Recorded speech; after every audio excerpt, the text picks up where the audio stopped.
Hey guys, Austin here with the day after the Oilers 8-4 victory over the Detroit Red Wings, and that was kind of an unbelievable night. Was not expecting a game that high scoring. In my pregame prediction, I had predicted a 5-3 Oilers win, and it was 5-3 at one point, but the last several minutes of the third period were just absolutely wild. It was goal scoring galore.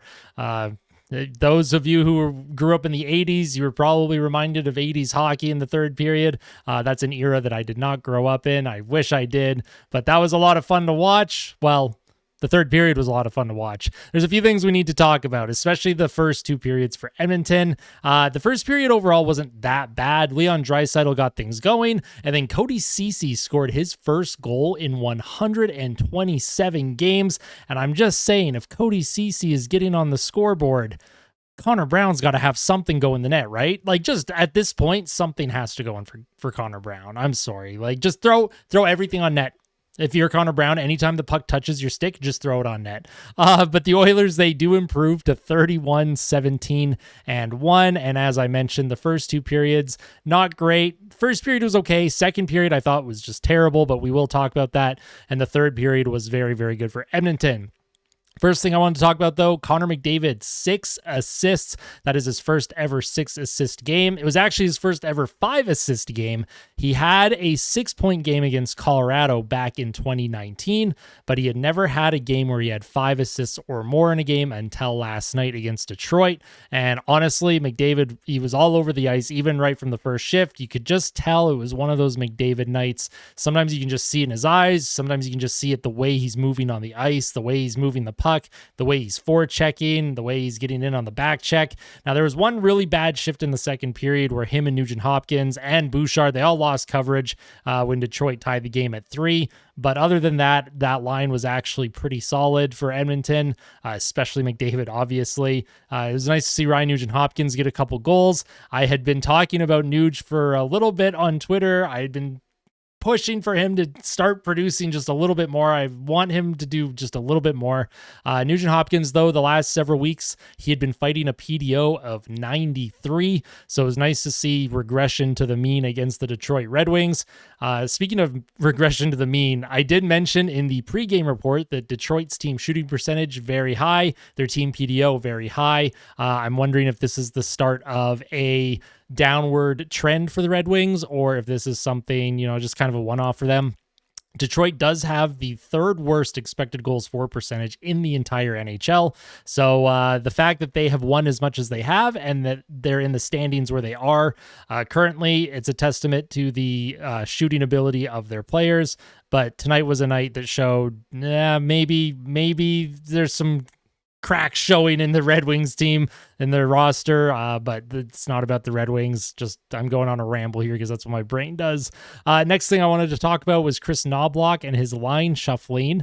He started shuffling the lines with about 5 minutes left in the second period. He started putting guys all over the place. He had Perry with Kane and McDavid at one point during a shift. He had Gagne up with Draisaitl in the third period. I think what was going on, especially in the second period, because the team was playing so poorly, he was just looking for anything to get the team going, just change it up a little bit. Warren Foegele had a couple giveaways, and I noticed Warren Foegele, he was bumped down to the fourth line. Warren Foegele has not looked good since the All-Star break, and he was playing so good going into the break, but him and McLeod, there's more to their game that we'd like to see, obviously, as fans.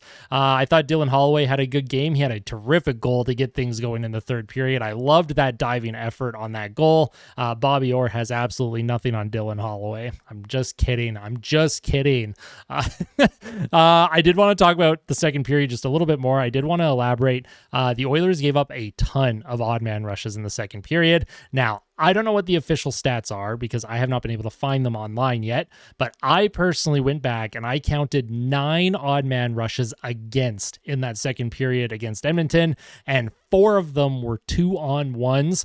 5 were at least partial 2-on-1s, and then the rest were 3-on-2s, 4-on-2s, 4-on-3s, that sort of thing. But that kind of play, and almost not every single one, but a lot of them was the Nurse-Ceci pair, and it was Cody Ceci jumping up in the play when he had 3 forwards deep, and I just don't know what he was doing. I thought Darnell Nurse played a very good game. I I'm pretty hard on Darnell Nurse overall.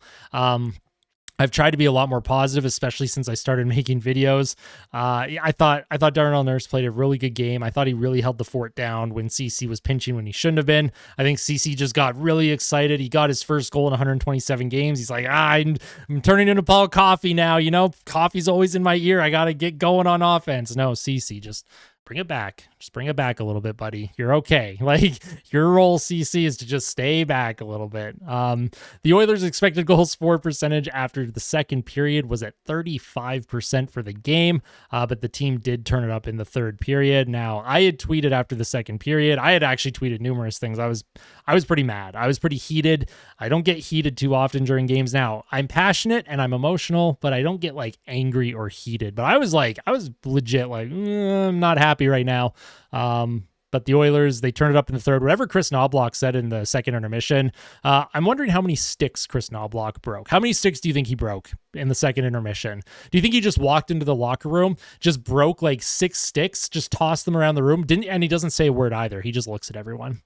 He just looks at everyone after he breaks all those sticks. And then he just walks out of the locker room. That's it. Nothing else. You think he does? You think a coach would do that? What would you do if a coach did that? Obviously, Chris Knobloch. I don't think he would do that. I just like to think of these crazy scenarios in my head when a team is struggling. So overall, though, good win, fun win. You'd like to see them crack down a little bit better defensively. There was some cracks showing. It reminded me of their play in October and November. The first and second period, and even during the 16-game win streak, you had seen some of those cracks showing towards the tail end of that win streak. So there's things for Edmonton to work on here moving forward, despite the 8-4 victory. The offense is really nice to see. All of those goals were at even strength, 5-on-5. That's actually phenomenal, to be honest. I think McDavid was +7. He was on the ice for 7 goals for at even strength. So, well, I guess he wouldn't have been +7 because he was on the ice for a couple goals against too. But yeah, you know what I mean. He was on the ice for 7 goals for Edmonton when he was on the ice. So I'm saying on the ice a lot. I'm really sorry, guys. It's an early morning. I'm super tired. I hope you can forgive me. I am wrapping things up though. Next up for the Oilers is against the St. Louis Blues on Thursday at 6 p.m. Mountain Standard Time. Now, I do play hockey IRL in real life on that night, so my post-game debrief might be up a little later. I'm not sure if I'll have anything else during the day other than the pregame report, of course, and there is a possible announcement coming this week, something to do with the channel, something to do with me. I'm very excited to share with you guys, but until it happens, I can't say anything quite yet. But if you guys like today's video and you want to see more day after segments where I just talk about the game, give my general thoughts, I like sitting down in front of the camera, nice formal discussion with you guys. You get to see my lovely face. I get to see a camera and imagine the hundreds and maybe even thousands of people that sometimes tune in. And it's really scary when I think of it that way. So, just kidding. I don't know. I'm in a weird mood right now. If you guys like today's video, make sure you like. If you really liked it, make sure you hit subscribe. And I will see you guys very soon. Have a wonderful day.